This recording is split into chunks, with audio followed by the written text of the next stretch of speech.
पश्चिम बंगाल में विधानसभा चुनाव को खत्म हुए 1.5 महीना हो चुका है। राज्य में बीजेपी को बड़ी हार मिली।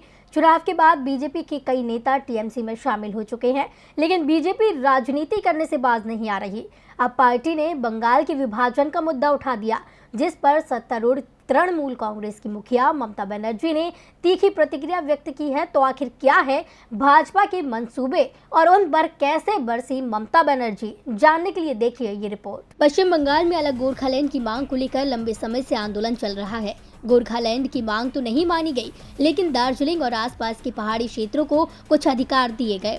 गोरखालैंड क्षेत्रीय प्रशासन की स्थापना की गई, जिसके बाद कुछ समय गोरखालैंड की मांग कमजोर पड़ी। लेकिन अब बीजेपी के नेताओं ने एक नई मांग शुरू कर दी है।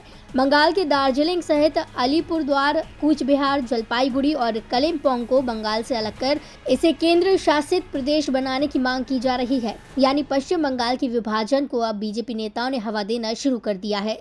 बीजेपी सांसद जॉन बारला ने कहा है कि उत्तर बंगाल के विकास के लिए जरूरी है कि इस हिस्से को केंद्र शासित प्रदेश बनाया जाए।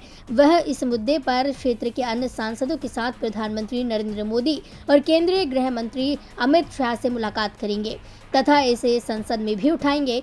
बारला के इस बयान के बाद सत्तारूढ़ तृणमूल कांग्रेस की मुखिया ममता बनर्जी ने तीखी प्रतिक्रिया व्यक्त की है और कहा है कि बंगाल के किसी भी हिस्से को अपनी स्वतंत्रता नहीं खोने देंगी और न ही उसे दिल्ली पर निर्भर होने देंगी।